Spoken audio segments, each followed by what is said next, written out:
Russia, Bharat ఈ మూడు దేశాలు ఏకమైతే ప్రపంచంలోనే తిరుగులేని శక్తిగా మారతాయి. ఆర్థికంగా, సైనికంగా అన్ని రకాలుగా వీటిని కొట్టేవారే ఉండరు. అమెరికా, పాశ్చాత్య దేశాల ఆధిపత్యానికి ఫుల్ స్టాప్ పెట్టగల పవర్ ఈ మూడు దేశాల దగ్గరే ఉంది. ఈ విషయంలో భారత్, రష్యా కలిసి నడవడానికి, కలిసి ఎదగడానికి ఎప్పుడూ సిద్ధంగానే ఉన్నాయి. కానీ డర్టీ డ్రాగన్ మాత్రం ఇతరులతో పని లేకుండానే గ్లోబల్ పవర్గా ఎదగాలని కలలు కంటోంది. ఇతరులను వంచైనా సరే అందలం ఎక్కాలి అనుకుంటోంది. అరుణాచల్ ప్రదేశ్ తమ భూభాగమే అని వాదించిన, ఆక్సాయ్ చిన్ను తమ దేశ మ్యాప్లో చూపించిన వాటి వెనుక ఉన్నది ఆ దురాక్రమణ కుట్రలే. ఇప్పుడు మన మిత్ర దేశం రష్యా విషయంలోనూ అవే కుట్రలు చేస్తూ తనకు నీతి నియమాలు లేవని మరోసారి ప్రకటించుకుంది.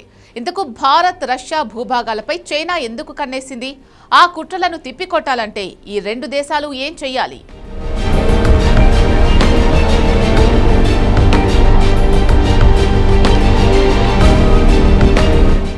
రష్యాలోని సైబీరియా ప్రాంతంలో ఉస్సూరి, అమూర్ నదుల సంగమం వద్ద అతిపెద్ద ద్వీపం ఉంది.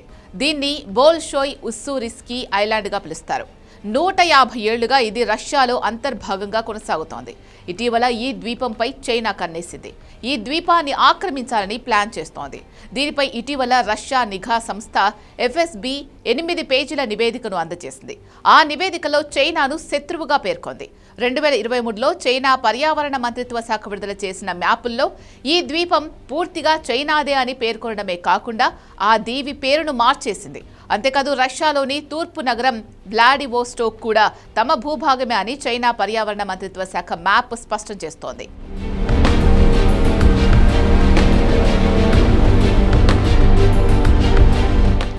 నిజానికి బోల్షోయ్ ఉస్సూరిస్కీ ఐలాండ్ ఒకప్పుడు చైనాలో భాగమే. కానీ 150 ఏళ్ల క్రితం అంటే 19వ శతాబ్దంలో క్వింగ్ రాజవంశం బలహీనపడింది. ఆ సమయంలో బ్రిటన్, ఫ్రాన్స్ చేతిలో ఓటమి పాలైంది. భద్రత దృష్ట్యా ఈ దీవిని రష్యాకు అప్పగించింది. రష్యాకు కూడా పసిఫిక్ మహాసముద్రంలో ఆధిపత్యం కోసం ఈ దీవి కీలకంగా మారింది. 1958లో జరిగిన ఒప్పందం ప్రకారం అమూర్ నదికి ఉత్తరాన ఉన్న విశాలమైన ప్రాంతాన్ని రష్యాకి అప్పగించింది.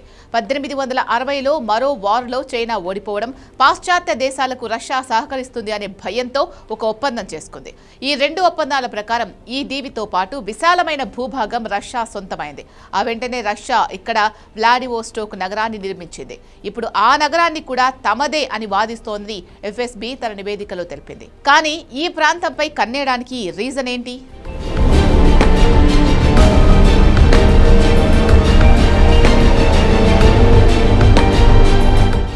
చైనా తన అధికారిక మ్యాప్లలో రష్యాకు చెందిన 8 కీలక ప్రాంతాల పేర్లను చైనీస్ పేర్లుగా మార్చింది. రష్యాలోని వ్యూహాత్మక నగరం వ్లాడివోస్టోక్ను చైనా హైషెన్వాయ్గా పేర్కొంది. బయటకు రష్యా, చైనా మధ్య అపరిమిత స్నేహం ఉన్నట్టు కనిపిస్తున్నప్పటికీ చైనా ఆక్రమణ కుట్రలపై రష్యా భద్రతా సంస్థ ఆందోళన చెందుతున్నాయి. ఎఫ్ఎస్బి నివేదికపై ప్రచారంలో నిజం లేకపోతే క్రెమ్లిన్ ఎప్పుడో ఖండించి ఉండేది కూడా. ఇక అస్సలు పాయింట్కి వస్తే చైనా కన్నేసిన ప్రాంతాల్లో ఉన్న చమురు, గ్యాస్, అరుదైన ఖనిజ వనరులపై చైనా కన్నేయడమే ఈ వివాదాలకు ప్రధాన కారణం. రష్యా తన ఆదాయం కోసం సైబీరియా నిల్వలపైనే పూర్తిగా ఆధారపడుతోంది. 2025 నాటికి చైనా రష్యా నుంచి చమురు, గ్యాస్ దిగుమతులు భారీగా పెంచుకుంది. ముఖ్యంగా power of Siberia 2 pipe line ద్వారా చైనా తన శక్తి అవసరాలు తీర్చుకుంటూనే రష్యాని ఆర్థికంగా తనపై ఆధారపడేలా చేస్తోంది. అలాంటి కీలక ప్రాంతం తన వశమైతే ఫలితం ఎలా ఉంటుందో బీజింగ్కు తెలుసు. అలా ప్రపంచంలోనే నమ్మకమైన మిత్రదేశం రష్యా భూభాగాలను కూడా చైనా తన స్వార్థ ప్రయోజనాల కోసం ఆక్రమించుకోవాలి అనుకుంటోంది.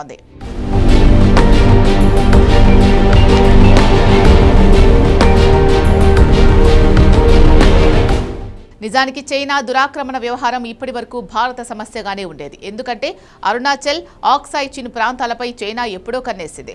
రష్యా నిఘా సంస్థ నివేదిక వ్యవహారం తెరపైకొచ్చిన తర్వాత చైనా దురాక్రమణ రెండు దేశాల సమస్యగా మారింది. దీనికి ఫుల్ స్టాప్ పెట్టాలంటే భారత్, రష్యా చేతులు కలపడం ఒక్కటే ఆప్షన్ అంటారు విశ్లేషకులు. పుతిన్ భారత పర్యటనలో కుదిరిన reciprocal exchange of logistics support ఒప్పందం వెనుక అసలు లక్ష్యం కూడా చైనాకు చెక్ పెట్టడమే అనేవారు ఉన్నారు. ఈ ఒప్పందం ప్రకారం భారత్ రష్యా సైనిక స్థావరాలను పరస్పరం వాడుకోవచ్చు. ఇది హిందూ మహాసముద్రం, ఆర్కిటిక్ ప్రాంతాల్లో చైనా ఆధిపత్యాన్ని అడ్డుకోవడానికి తోడ్పడుతుంది. పుతిన్ పర్యటనలో తనకు భారత్ చైనా రెండు కళ్ళ లాంటివి అని ప్రకటించిన భవిష్యత్తులో చైనా నుంచి ఎదురయ్యే ముప్పులపైన మోడీ పుతిన్ మధ్య చర్చ జరగకుండా ఉండదు. సో చైనా అడుగు ముందుకేస్తే ఏం చెయ్యాలి అనే దానిపై ఈ రెండు దేశాలకు క్లారిటీ ఉండే ఉంటుంది.